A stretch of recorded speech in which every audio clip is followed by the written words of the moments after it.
할렐루야.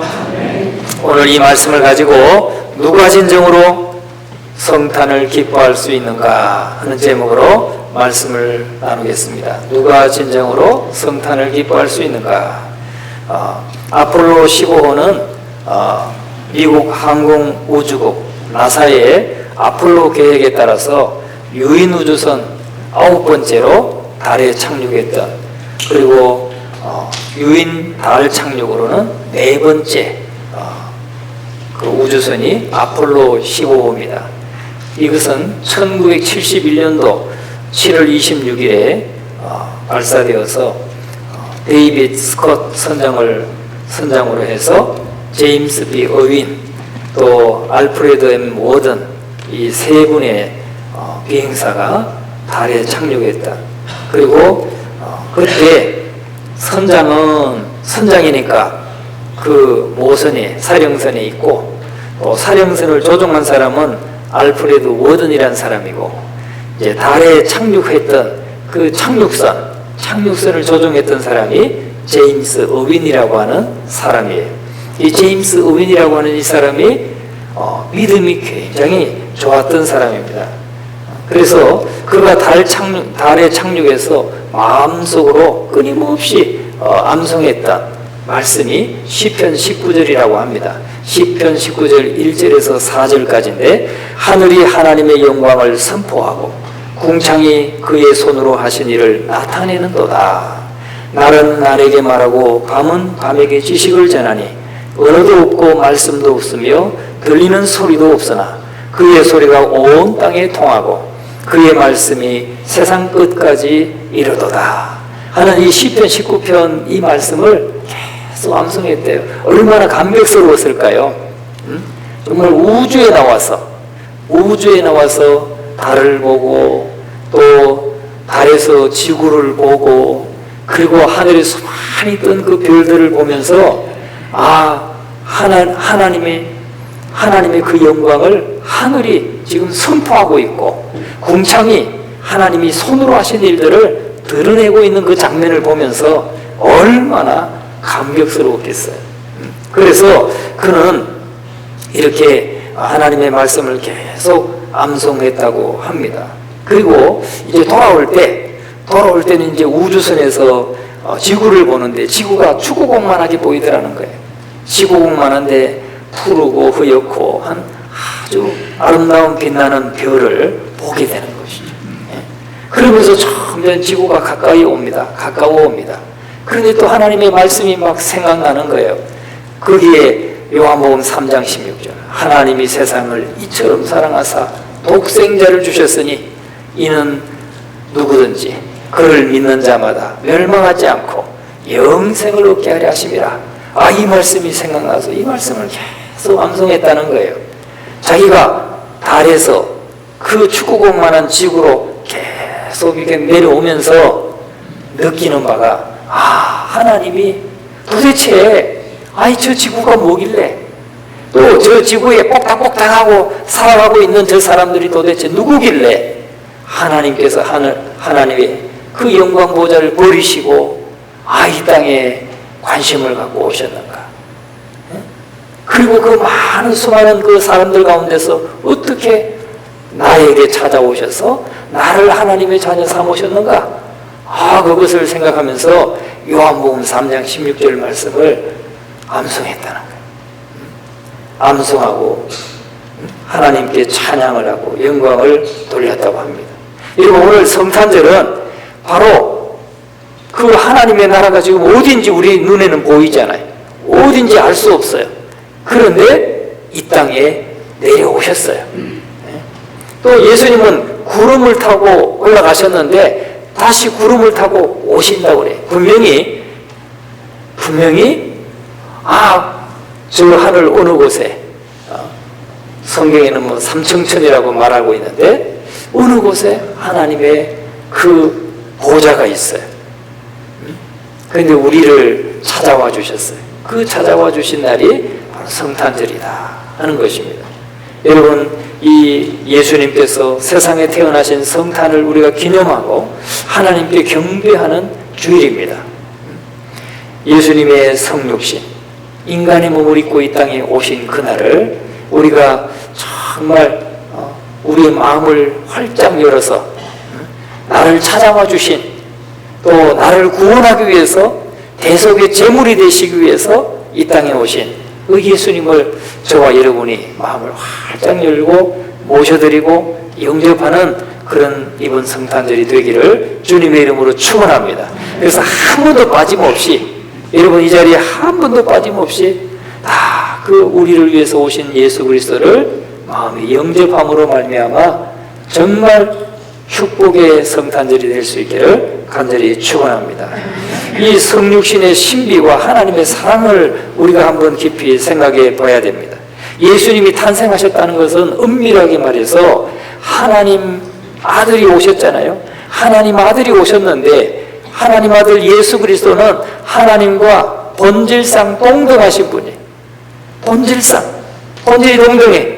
아버지와 아들이 본질상 동등하듯이 그 아들을 보내신 것은 바로 하나님 자신이 온 거예요. 하나님 자신. 그렇지 않습니까? 우리가 어떤 일을 해결하기 위해서 대사를 파송한다든지 대리인을 파송한다든지 하면은 사실은 나는 가지 못하지만 마음은 그 사람에게 그 사람을 통해서 보내고 그 일을 처리하는 거예요. 그런 것처럼 하나님과 동등되신 분이지만 하나님의 뜻을 이루기 위해서 이 땅에 아들 예수 그리스도가 오셨는데 바로 그것은 성육신, 육신을 입으셨다는 거죠.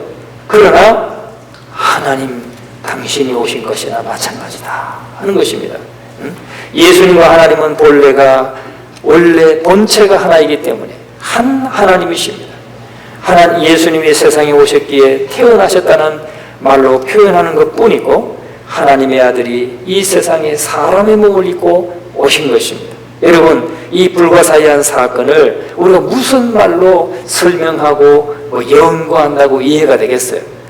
그렇지 않습니까? 어떤 말로 우리가 설명해도 이해가 되겠어요? 믿음으로 성경에 하나님께서 그렇게 말씀하셨으니 믿음으로 아멘으로 받을 수 있는 저와 여러분이 될 수 있기를 간절히 바랍니다. 그래서 그런 가운데 필립 얀시라고 하는 분이 어떻게 쓰셨냐면은 창조주가 피조물이 되신 것이다 라고 말하고 있어요. 창조주가 피조물이 되신 거예요. 여러분, 하나님이 인간을 만드셨잖아요. 인간을 지으셨잖아요. 그런데 하나님이 인간의 몸을 입고 오신 거니까 창조주가 피조물이 되신 것입니다. 여러분, 창조주가 지구상의 피조물 가운데 한 부분이 되신다는 이 사실이 이해될 수 있습니까? 우주를 가득 채우고 계신 하나님, 이 우주가 얼마나 넓어요. 그러나 하나님보다 작죠. 하나님이 지으신 것인데 하나님보다 작은 거예요. 하나님 손바닥 안에 있어요. 우주가. 여러분, 우주가 얼마나 큽니까? 여러분, 비행기 타시면 뭘 보십니까? 저는 하늘을 봅니다. 비행기를 타게 되면 반드시 창가에 앉기를 원하고 창문을 열고 저 하늘을, 그 끝도 보이지 않는 새파란 하늘, 아니면 구름이 있어도 막 그 끝을 보려고 애를 쓰는데 도저히 끝이 어딘지 모르겠더라고요. 여러분, 그 넓은 우주도 하나님 품 안에 있는 거예요. 그리고 하나님 손 안에 있는 거예요. 하나님이 그 우주에 가득 차 계시는 것입니다. 믿습니까? 여러분, 우주를 가득 채우고 계시는 하나님께서 이 땅에 평범한 시골에 그 베들레헴이라고 하는 잘 알지도 못하는 그런 조그마한 동네에, 그것도 한 마구간에 태어나셨다는 거죠. 그 전지전능하신 하나님께서 인간의 몸으로 오셔서 그 당시에 통용어였던 아람어를 배워야 하고 또 아람을 배워야 하는 한정된 두뇌 속으로 갇히신 거예요. 갇히시고 또 그의 편지하심, 온 우주에 충만하신 편지하심은 두 발로 걸어 다니면서 나귀를 살 수밖에 없는 그런 존재로 자신을 그렇게 바꾸어야 했어요. 또 그의 전능하심은 자기를 방어할 수도 없는 나약한 상태로 변하셨다는 사실이죠. 이렇게 창조주가 피조물이 되신 것이 바로 성탄절이다 하는 것입니다. 우리가 이 성탄절을 맞이하면서 정말 그런 의미를 우리가 좀 다시 한번 생각해 봐야 될 줄로 믿습니다. 두 번째는 가장 낮고 천한 곳을 택하셨어요. 여러분 뭐 뉴욕이라든지 런던이라든지 파리라든지 서울이라든지 또 서울에서도 막 강남 막 이런 데로 오신 것이 아니고 아산에 오셨다는 거죠. 그걸 생각하면 너무 기분이 좋지 않습니까? 강남 한복판에 오시지 않고 아산에 오셨어. 산동리에. 예? 산동리에 휴대리에 연화마을에 그런 막 지극히 낮은 곳으로 천한 곳을 하나님이 택하셨다는 거죠. 여러분 전지전능하신 하나님이 그 내려오신 거기에 그날 호적하러 갔을 때 베들레헴에 호적하러 갔을 때 하나님이 왜 모르셨겠어요?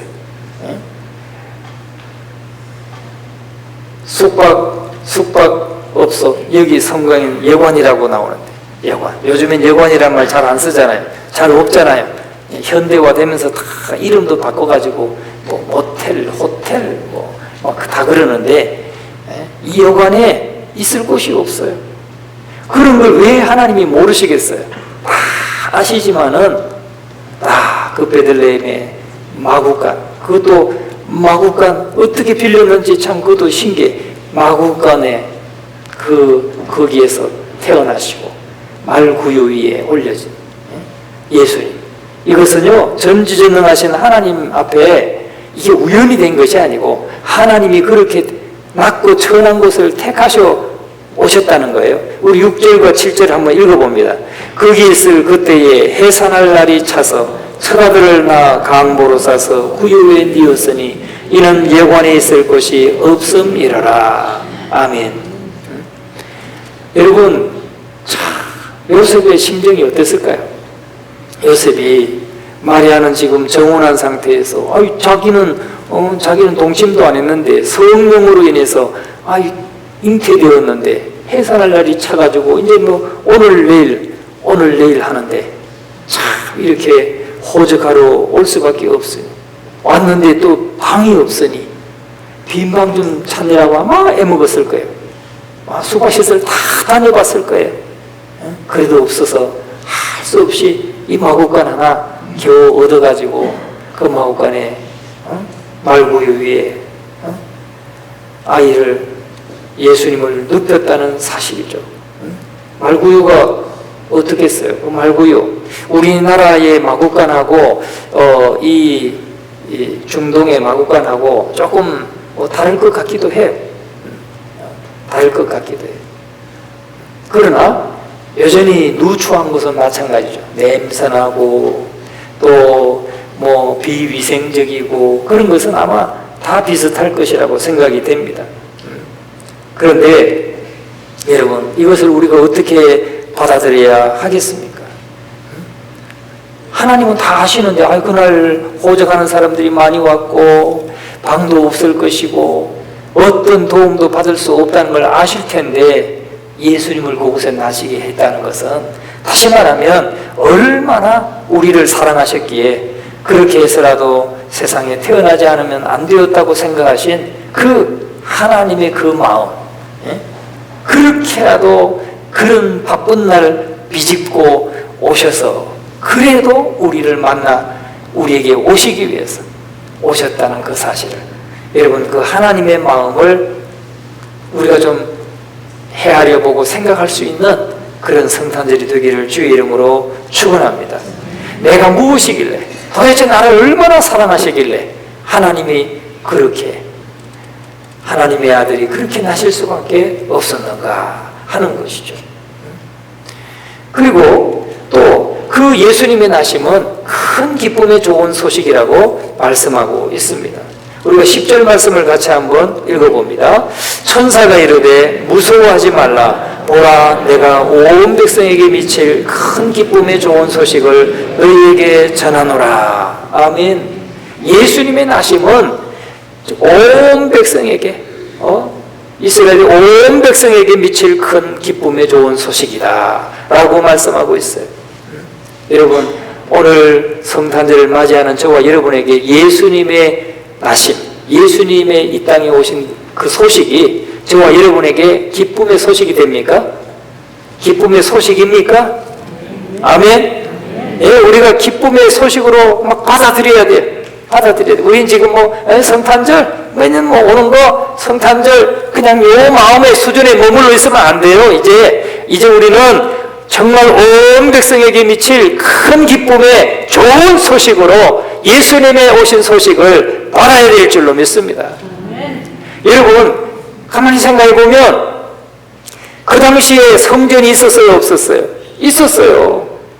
하나님을 믿는 사람들이 있었어요. 날마다 하나님 말씀 암송하고 율법을 암송하고 기도하고 정말 둘째가라면 서러울 정도로 열심히 하나님을 섬기는 사람들이 있었어요. 그럼에도 불구하고 예수님이 오셨을 때 사람들은 잠자고 있었어요. 예수님을 환영하지 않았어요. 반기지 않았어요. 그런데 예수님은 오늘 분명히 말씀하기를 온 백성에게 미칠 큰 기쁨의 좋은 소식이다. 굿뉴스, 복음이라는 거예요. 복음. 복음. 복음으로 오셨는데 지금 오늘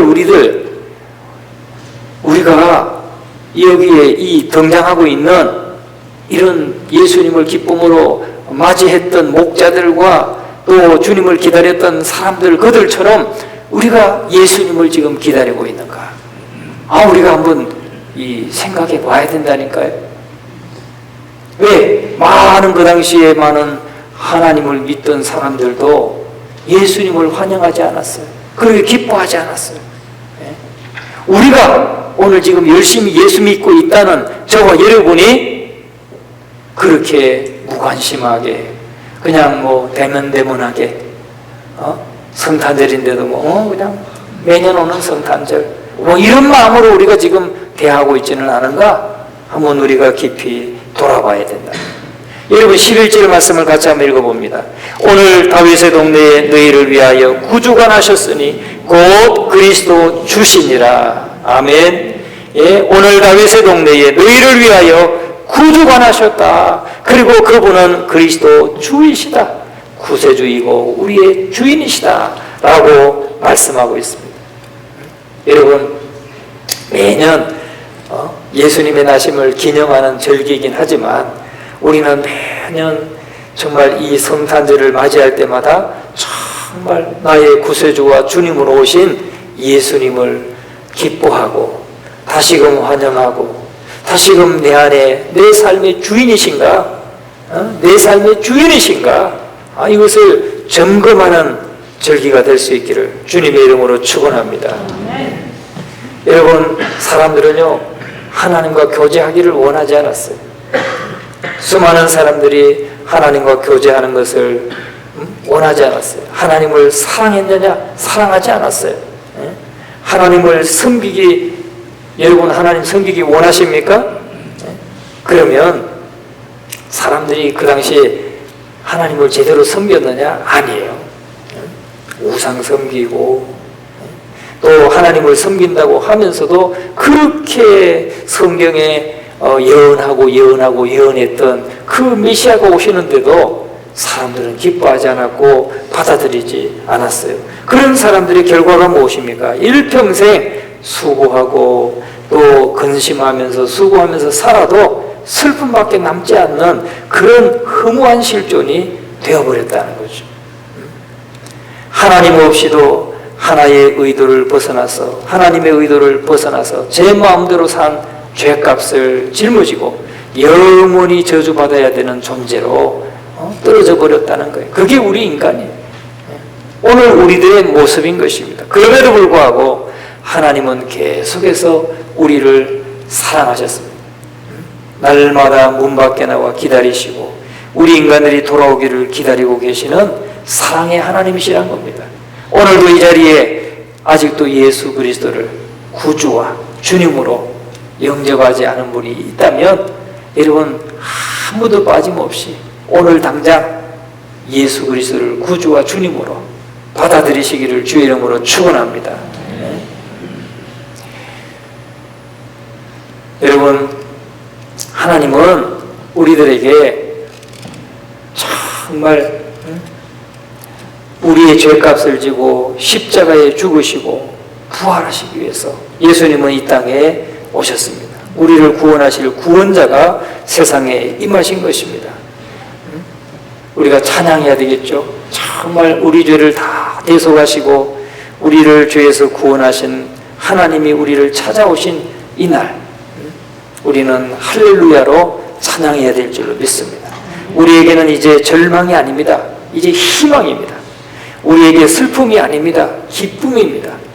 우리는 낙담이 아닙니다. 소망스러운 미래가 기다리고 있는 백성이 된 것입니다. 할렐루야. 여러분이 지금 형편이 어려운 분들도 계실 거예요.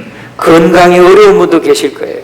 뭔가 실패하고 안 되는 분이 있을 거예요. 그러나 여러분 희망을 가지고 기쁨을 가지고 낙담하지 말고 소망스러운 미래를 바라볼 수 있기를 주의 이름으로 축원합니다. 날마다 하나님을 섬기고 하나님과 교제하는 것을 인생의 가장 큰 기쁨으로 여기고 행복으로 여기고 거룩하고 거듭난 새로운 피조물이 되는 그런 저와 여러분이 되기를 간절히 축원합니다. 그런데 이렇게 하나님은 우리를 사랑하심으로 이 땅에 오셨는데 성탄을 기뻐하고 영접할 수 있는 사람들은 많지 않았다는 거예요. 여기 말씀에 보면은 그냥 10손가락 안에 꼽혀요. 어떤 사람들이 예수님을 영접했는가? 어떤 사람들이 예수님의 나심을 기뻐했는가? 진정으로 기뻐하고 예배할 수 있었던, 기뻐할 수 있었던 사람들은 두 부류의 사람들이었어요. 첫 번째 부류는 이 세상에서 천대받고 무시당한 사람들, 천대받고 무시당한 사람들이 예수님을 기뻐했어요. 여러분, 우리도 그렇잖아요. 가만 생각해 보세요. 남루하게 옷을 입고 아니면 참 가진 것 없고 그런 사람들하고 여러분 가까이 지내기를 원하세요? 아니면 뭐 만나는 일이 별로 없으세요? 우리가 지금 우리 삶을 한번 돌아보세요. 돌아보시면 얼마나 우리들도 뭐 그럴 거예요. 아마 그런 사람하고는 아마 교제도 거의 안 하실 것이고 또 뭐 내 옆에 와서도 이렇게 반기지도 않을 것이고 솔직히 말하면 그렇지 않습니까? 이 세상에서 천대받고 무시당하는 사람들이 가난하고 짓밟힌 자, 실패한 자, 병든 자, 죄인으로 몰린 자 이런 사람들이 예수님을 기뻐하고 그가 오심을 기뻐했다는 거예요. 지금 당장 예수님이 오신다면 우리들이 주님을 기뻐하고 맞이하는 것보다도 그 사람들이 더 주님을 기뻐하고 맞이할 수 있다는 걸 우리가 잊어서는 안 된다는 거예요. 우리는 내가 무시하고 내가 참 저 사람은 가벼이 보고 멸시할 수 있는 사람이라 할지라도 지금 주님을 그 사람이 더 주님 어서 오십시오. 좀 나를 이 어려움에서 좀 건져주십시오 하는 그 마음은 나보다 더 클 수 있다는 거예요. 우리 그걸 잊어서는 안 됩니다. 우리는 무시하지만 주님을 맞이하고 주님을 기뻐하는 그 마음에 있어서는 우리보다 그 사람이 더 클 수 있어요. 왜냐하면 예수님 당시에도 그랬으니까. 여기에서 천대받고 무시당하는 이 사람들이 예수님을 더 사모했어요. 여러분, 우리가 성경에 나오는 그 침례 요한의 아버지 어머니 사가랴와 엘리사벳 한번 생각해 보세요. 제사장이긴 했지만 아주 평범한 제사장이에요. 무명의 제사장입니다. 평생 자식이 없어서 외롭게 살다가 이제 죽을 날만 기다리는 그 노구를 이끌고 사는 사람들이었어요. 세상적으로 보면 자랑할 게 아무것도 없죠. 하나도 없는 사람들이에요. 다 옆으로 밀쳐놓을 수 있는 사람들입니다. 아무도 관심 안 가질 수 있는 그런 사람들입니다. 또 요셉과 마리아, 요셉이 뭐 하던 사람이에요? 목수예요, 목수. 목수니까 뭐 특별히 사람들이 그렇게 했겠어요. 평생 목수하면서 내가 살아야지 하는 평범한 사람이었다고요. 또 나사렛이라고 하는 동네도 갈릴리의 63개 마을 가운데 그냥 그 이름도 끼지 못하는 아주 그냥 조그만한 동네였다는 것이죠. 세상적으로 보면 자랑할 것이 하나도 없는 그런 사람이 지금 주님을 기다렸다는 것.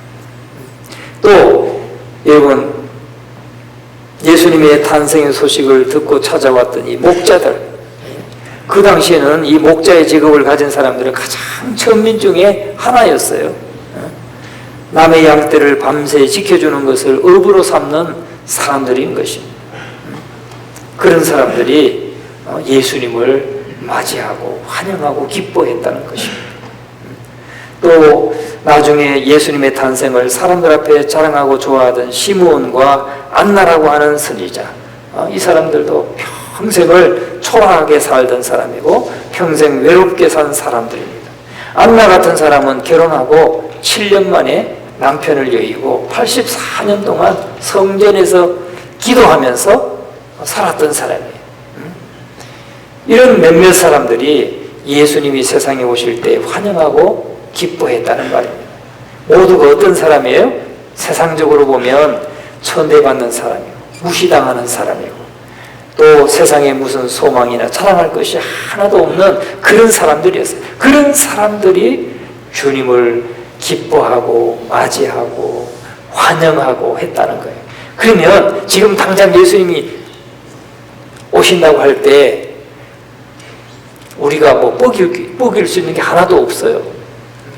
그 어려움에 처해 있는 사람들이 오히려 더 주님을 앙망하고 고대할 수 있다니까요. 우리가 그것을 생각하면서 우리는 겸손해야 될 줄로 믿습니다. 겸손하게 그냥 마음을 낮추고 겸손한 마음으로 정말 이 성탄절을 맞이할 때 예수님을 간절히 사모하는 그런 저와 여러분이 되기를 주의 이름으로 축원합니다. 여러분, 우리나라에도 복음이 처음 들어왔을 때 제일 먼저 받아들인 사람은 벼슬 하던 사람들이 아니었어요. 그저 백정, 우리가 말하는 백정, 소잡고 돼지 잡고 그래서 사람들이 멸시하던 그런 사람들, 백정, 이런 사람들이 제일 먼저 복음을 받아들였어요. 우리는 이것을 깊이 생각해야 돼요. 오늘 우리가 마음이 높아져 있지는 않은가? 그냥 성탄절, 매년 오는 성탄절이니까 이렇게 지나가겠지 뭐, 그런 마음으로 절대 맞이하지 않기를 주의 이름으로 축원합니다. 올해는 특별하게 오늘 이 말씀 들었으니까 우리가 정말 주님의 오심을 기뻐하고 온 백성에게 미치는 큰 기쁨의 좋은 소식, 우리에게 영원한 생명을 주시기 위해서 당신을 십자가에 내주시기 위해서 오신 예수 그리스도를 다시 한번 생각하고 또 내 마음속에 모셔드리고 나의 구세주요 주님이라고 고백하는 그런 성탄절이 될 수 있기를 주님의 이름으로 축원합니다. 그렇게 할 때 우리는 감격하는 사람이 될 수 있어요. 또 우리가 기뻐하는 사람이 될 수 있어요. 찬송하는 사람이 될 수 있어요. 경배하는 사람이 될 수 있습니다. 우리 모두가 그런 사람이 되어야 될 줄로 믿습니다. 이번 성탄절에 그냥 지나가지 마시고 오늘 예배에 왔다 그냥 가지 마시고 예수님, 제 마음속에 제 구세주가 되어주세요. 제 인생의 주인이 되어주세요. 이렇게 결단하고 주님을 모셔드리는 우리 모두가 되기를 주님의 이름으로 축원합니다. 그리고 누구에게 나타나셨느냐? 예수님은 간절하게 구원을 기다리는 사람들에게 찾아오셨습니다. 구원을 간절하게 기다리는 사람들이 예수님을 기뻐했다는 거예요. 예수님을 기뻐 맞이한 사람은 구원을 기다리는 사람이에요. 이 요셉을 의인이라고 하잖아요. 의인. 자기는 동침도 안 했는데 정혼한 마리아가 아기를 가졌을 때, 잉태했을 때 조용히 끊고자 해서 파혼하려고 했던 사람이에요. 그 당시의 문화는 뭐예요? 머리끄댕이 잡고 나와가지고 사람들 앞에 패대기를 치면서 어떻게 해요? 이 여자가 나하고 정혼한 여자인데, 나하고 동침도 안 했는데 아기를 가졌다고 이렇게 보고하고 돌로 쳐 죽여야 되는데 요셉은 의인이었어요. 그래서 조용히 끊고자 했다, 조용히 파혼하고자 했다는 거예요. 그런데 그 의인이라고 하는 말이 무슨 뜻이냐? 구원을 기다리는 사람이라는 거예요. 메시아를 기다리는 사람이라는 거예요. 여러분, 마리아가 하나님이 함께하는 경건한 처녀 아닙니까? 그러니까 그도 구원을 기다리는 사람. 그러니까 구원을 기다리는 그들에게 예수님께서는 오셨고 또 그들이 기쁘게 주님을 맞이했다는 것입니다. 엘리사벳도 사가랴도 평생 기도하며 산 사람들입니다. 구원자가 오기를 기다리는 사람이에요. 또 시므온과 안나도 그렇게 날마다 구원자가 오기를 기다리고 기도하고 기다리고 고대하던 그런 사람이었다는 거예요. 오늘 저와 여러분, 우리가 누가 진정으로 주님의 성탄을 기뻐할 수 있는 사람인가? 구원자가 오기를, 메시아가 오기를 간절히 기다리는 사람이 기쁘게 맞이하게 될 줄로 믿습니다. 우리가 그런 사람 되기를 주의 이름으로 축원합니다. 그래서 날마다 은혜를 사모하고 기도하기를 힘쓰고 늘 주님의 나심을 기뻐하는 그런 자가 되어야 될 줄로 믿습니다. 그런데 중요한 것은 예수님이 당장 태어나셨다고 해도 세상적으로 말하면 변한 것이 하나도 없었다는 거예요. 예수님이 오셨는데, 구주가 오셨는데 변한 게 하나도 없어요. 변한 게 여전히 가난했고 여전히 고통받고 있었고 여전히 목자였고 여전히 사람들한테 멸시받는 사람으로 그대로 있었다는 거예요. 여러분 생각해 보세요. 예수님 나셨어요. 예수님의 공생애 시작하기까지 30년을 성장하셨어요. 그 기간 동안에 변한 게 아무것도 없어요. 변한 게 아무것도 없어요. 가난한 사람 여전히 가난했고 또 목자들은 여전히 목자였고 사람들이 멸시는 여전히 멸시였어요. 여전히 구원자가 오셨는데 아무 일도 안 일어났다는 거예요. 여러분, 오늘 우리도 마찬가지입니다. 예수 그리스도를 우리가 구주와 주님으로 모셨을 때에 갑자기 가난한 사람이 갑자기 부해지고 또 뭐 갑자기 높은 자리로 올라가고 갑자기 성공하고 갑자기 돈을 벌고 절대 그러지 않습니다. 변하는 거 없어요. 변하는 거 없어요. 그렇게 30년 기다릴 동안에 아버지 요셉도 죽었어요. 또 엘리사벳도 죽었어요. 사가랴도 죽었어요. 목자들 중에도 나이 많았던 사람들은 죽었어요. 아무것도 손에 얻지 못하고 가버렸어요. 그럼에도 불구하고 그들은 기뻐했다는 거예요. 왜 기뻐했느냐? 왜 기뻐했느냐? 세상적으로 달라진 것이 하나도 없고 얻은 것도 없고 여전히 가난하고 여전히 고통하고 여전히 병들어 씨름하다가 세상을 떠났지만은 예수님께서 십자가에 죽으시고 부활하시고 또 성령이 강림하시는 영광스러운 사건이 연속되는 그 당시에도 구원자가 오심을 기뻐하던 거룩한 백성들에게 아무런 변화, 세상적인 변화는 없었지만은 그럼에도 불구하고 그들은 기뻐했다. 왜요? 구원자가 오셨다고 하는 그 사실 하나만으로도 그들은 만족할 수가 있었다는 거예요. 구원자가 오셨다는 것, 메시아가 오셨다는 것, 그 하나만으로도 그들은 만족할 수가 있었어요. 그래서 고통 속에 있지만 그 주님이 나와 함께 오셨어요. 나와 함께 해주시는 것, 그거 하나만으로도 기뻐했다, 맞이했다 하는 것입니다. 그리고 그 구원자가 그들에게 베풀 마지막 천국의 영광을 그들은 내다보고 기뻐할 수가 있었던 것입니다. 삶은 변한 게 없지만, 내 형편은 변화진 게 하나도 없지만 구원자가 함께 오셔서 나와 함께 하시고 고통을 나누어 주시고 그러면서 나중에 천국에서 주님과 함께 있을 그날을 바라보면서 기뻐했다는 거예요. 여러분, 로마서 8장 24절 25절에 이렇게 말씀합니다. 같이 한번 읽어보겠습니다. 우리가 소망으로 구원을 얻었음에 보이는 소망이 소망이 아니니 보는 것을 누가 바라리요. 만일 우리가 보지 못하는 것을 바라면 참음으로 기다릴지니라. 아멘. 여러분, 우리가 보이는 것, 보이는 소망이 소망이 아니라는 거예요. 보이는 것은 우리가 바랄 필요가 없어요. 그냥 보면 돼요. 보면 돼. 보이지 않는 것을 우리가 바랍니다.